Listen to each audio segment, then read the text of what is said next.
Sa mabilis na umuunlad na mundo ng teknolohiya, isa sa mga pinaka-pinag-uusapang inobasyon ngayon ay ang artificial intelligence o mas kilala bilang AI. Marahil narinig mo na ito sa balita, pelikula, o kahit sa mga app na gamit mo araw-araw. Pero ano nga ba talaga ang AI? Paano ito gumagana at bakit ito mahalaga sa ating panahon?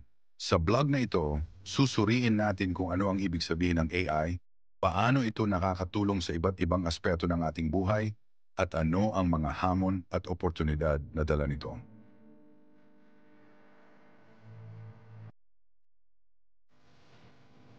Ano ang AI? Isang simpleng paliwanag para sa lahat. Sa panahon ngayon, halos araw-araw nating naririnig ang salitang artificial intelligence o mas kilala bilang AI. Mapa-social media, balita, trabaho, o kahit sa mga apps na gamit natin, lagi itong nababanggit. Pero ano nga ba talaga ang AI at bakit ito mahalaga? Kung iisipin, simple lang ang konsepto. Ang AI ay kakayahan ng makina o computer na matuto at gumawa ng mga bagay na dati ay tao lang ang kayang gawin. Ibig sabihin, hindi lang ito basta utos na susundan ng computer, kundi kaya rin itong mag-isip, mag-analisa, at matuto mula sa karanasan. Isipin mo na lang ang AI bilang isang estudyanteng walang sawa sa pag-aaral.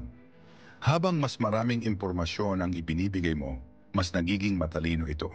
Kaya nitong makilala ang mga larawan, unawain ang lengguwahe, gumawa ng desisyon, at minsan pa'y mag-suggest ng mas mahusay na solusyon kaysa sa tao.